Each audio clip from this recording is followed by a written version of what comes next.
And then I dreamed a monologue about a nervous guy. And I got up and wrote the rest of the monologue and did it on the Tonight Show. Don Knotts made America laugh for decades as the lovable Barney Fife. But what his daughter found in his private writings changed everything.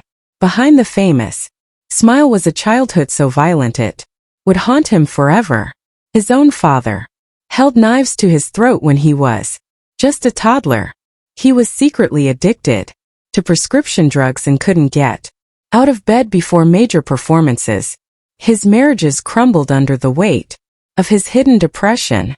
The man who made everyone smile was hiding pain so deep it nearly destroyed him. Don Knotts was born on July 21, 1924 in Morgantown, West Virginia.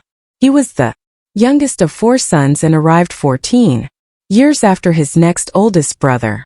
His parents had just lost their farm a month earlier, forced into a rented boarding house after the Great Depression crushed them. Don later admitted he came into the world without much hope.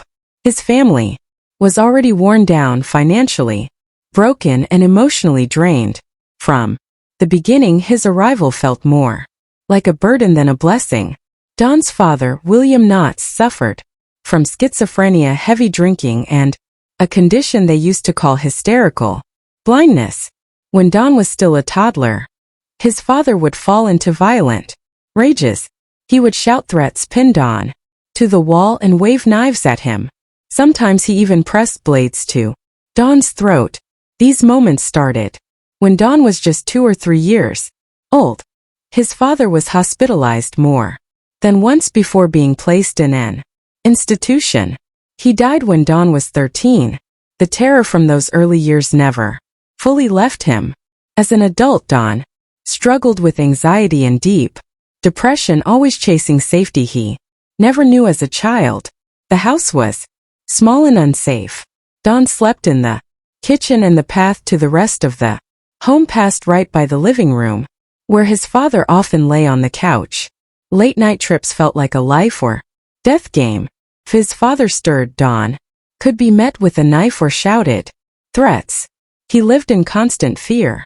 His mother once asked if he remembered the time his father held a knife to his throat. He said nothing, but the memories were always there. Don grew pale, often sick, and afraid to move through his own house. His older brothers didn't offer protection. They were more than 10 years older and already trapped in alcoholism. Instead of helping Don, they teased him, picked on him, and left him feeling alone. One brother, nicknamed Shadow, played cruel jokes and died young, remembered only for his mischief. Don wasn't just scared. He felt unwanted. He had no safe space. Not from his father, not from his brothers, and not even in his own mind. But even in that heavy sadness, Don found ways to escape. He started creating characters, making voices, and performing at a young age.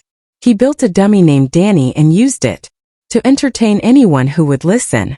This gave him a small sense of power, way to connect, and a place to hide. During World War II, he even performed with Danny for soldiers in the Pacific. But later he admitted he hated the dummy. One day after a show, he threw Danny overboard and said he was missing in action. That moment marked a turning point. Don wanted to perform as himself, not behind a puppet. He graduated from high school in 1942 and wasted no time. Just weeks after turning 18, he took a bus to New York City with Danny in hand. He believed he was ready for stardom, but the city didn't agree. His act fell flat. Casting agents weren't impressed. With little money and no job, he returned to Morgantown quietly. He cleaned chickens at a grocery store and tried to recover from the embarrassment. But even in defeat, he held on to the dream. In 1943, Don was drafted into the Army.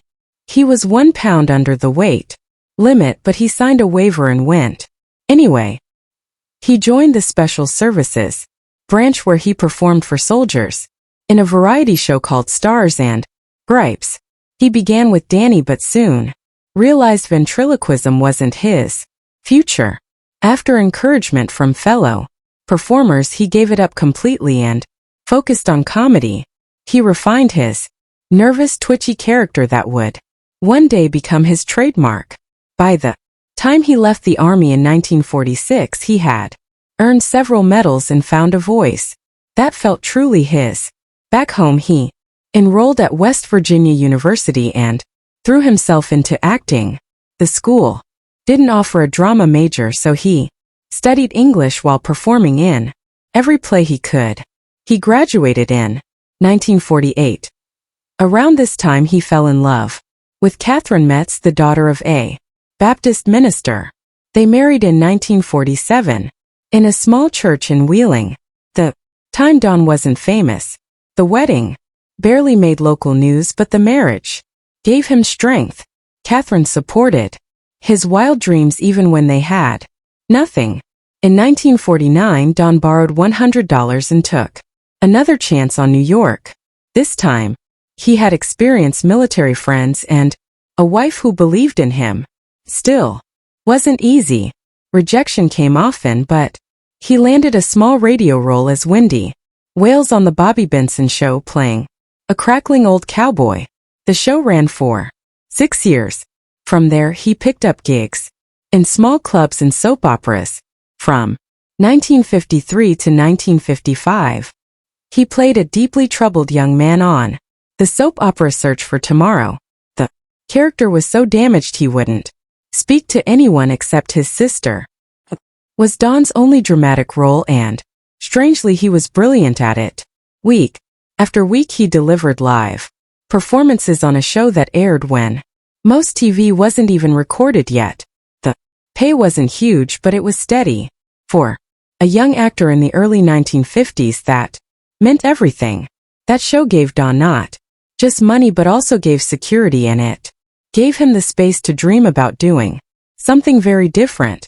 In 1956, that dream found a spotlight when Don joined The Steve Allen Show. It was a chaotic, fast-paced variety show that drew millions of viewers, and Don stood out right away.